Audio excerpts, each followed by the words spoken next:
हर हर महादेव, घर घर महादेव। और आप सब कैसे हैं? जय श्री कृष्णा, जय श्री राम, जय गौ माता, जय राधे श्याम।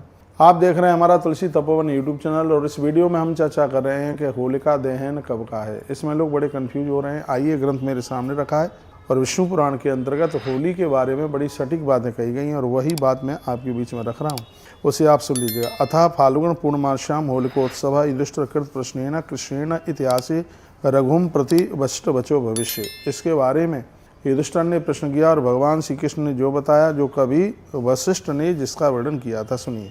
वशिष्ठ उवाच, वशिष्ठ कहते अतः पंचदशी शुक्ला फाल्गुन नराधिपः, यानी पूर्णिमा फाल्गुन के शुक्ल पक्ष में मनाई जाती है। अभिहम चैव लोकानाम दीयताम पुरुषर्षभ, और जो कि निर्भय कर देती है। होलिका उत्सव, होलिका का त्यौहार बहुत ही ज़्यादा मनाना जरूरी है, ऐसा गुरुदेव वशिष्ठ ने कहा।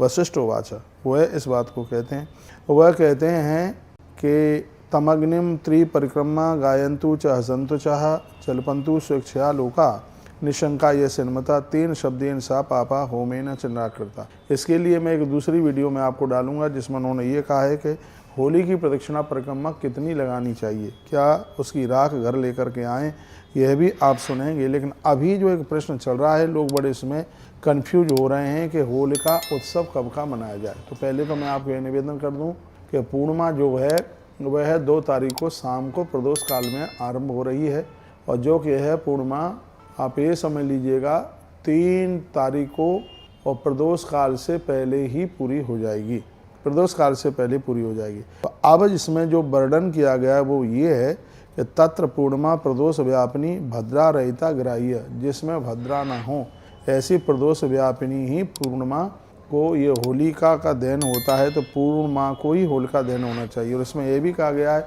जिसमें चतुर्दशी बिल्कुल भी ना हो। अब मैं आपको निवेदन करना चाहूँगा कि जो पूर्णिमा है प्रदोष काल में, वो तो 2 ही तारीख को है, 3 तारीख को नहीं है। 3 तारीख को हम ये मान लेते कि उदिता तिथि है और उदिता का प्रभाव 24 घंटे तक रहता है। यह अपने आप को समझा करके भी हम होली 3 तारीख को होलिका दहन कर सकते थे।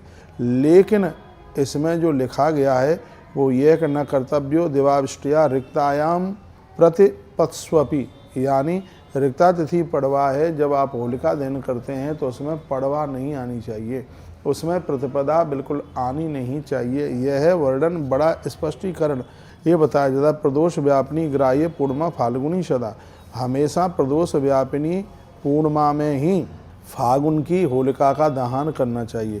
तस्या भद्रामुखम, भद्रा इसमें बिल्कुल भी ना हो। तो मैं कहूँगा 2 तारीख को संध्या के समय का जो मुहूर्त है बड़ा अद्भुत है। क्या सुंदर मुहूर्त है, 6:30 बजे से लेकर के लगभग 11:45 बजे तक ये मुहूर्त है, जिसमें होलिका भी, जिसमें भद्रा भी उतर जाएगी। उस समय भद्रा भी नहीं है। और सबसे बड़ी बात है कि ये प्रदोष काल है, और सबसे और बड़ी बात है कि इस दिन पूर्णिमा है, नक्षत्र तो नहीं है, क्योंकि होलिका के लिए पूर्वा फाल्गुनी नक्षत्र होना चाहिए। तो पूर्वा फाल्गुनी जो नक्षत्र है वो 2 तारीख को नहीं है, वो 3 तारीख को है। लेकिन इसमें ज़्यादा से ज़्यादा जो देखा गया है वो ये बताया जाता है कि एक तो इसमें भद्रा नहीं होनी चाहिए।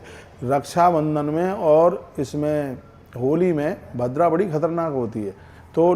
तो ये भद्रा उस समय बिल्कुल उतर जाएगी और प्रदोष काल आरंभ हो जाएगा।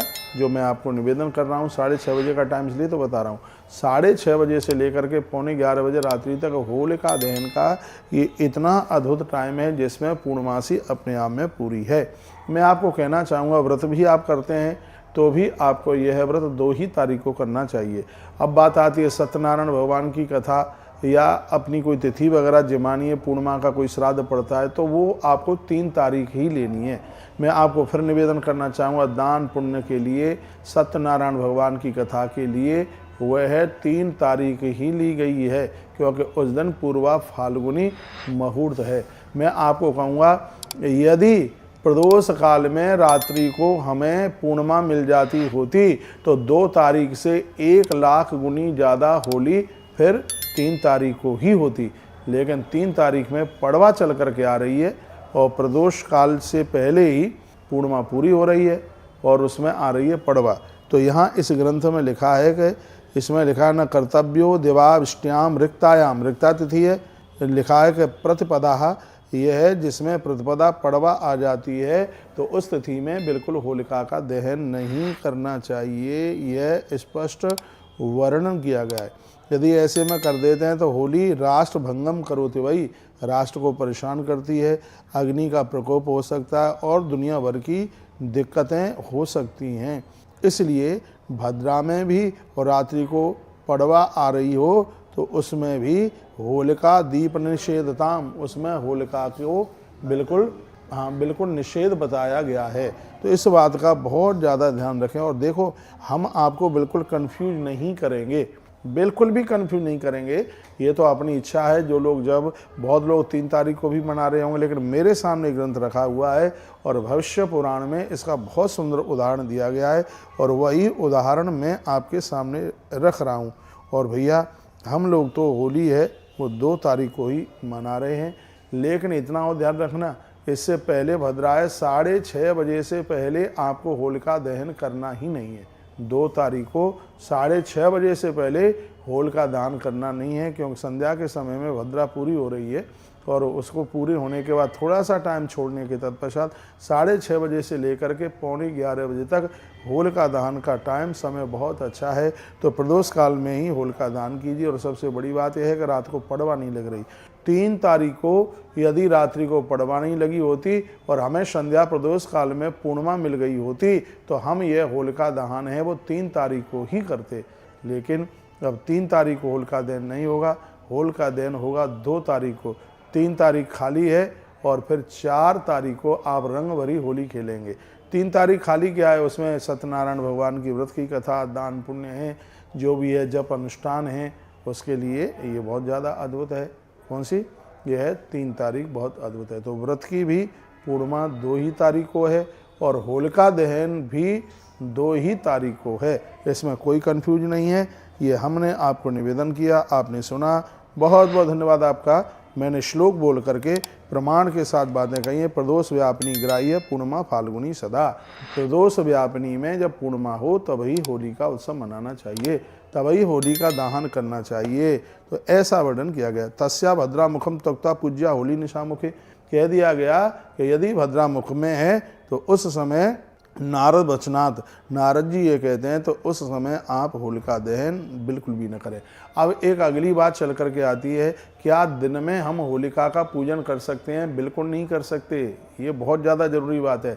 दिन में पूजा नहीं करेंगे 2 तारीख को, क्योंकि उस दिन है भद्रा, इसलिए पूजन भी आपको रात को ही करना है। 6:30 बजे पहले पूजन कर लीजिएगा, उसके बाद में होलिका का दहन करें। मैं एक बार फिर सबको सावधान करना चाहूँगा कि 2 तारीख को अब के बार ऐसी होली पड़ रही है, यदि आपने दिन में पूजन किया, एक तो पूर्णिमा नहीं है दिन में बिल्कुल भी, और 14 में होलिका पूजन को निषेध बताया गया।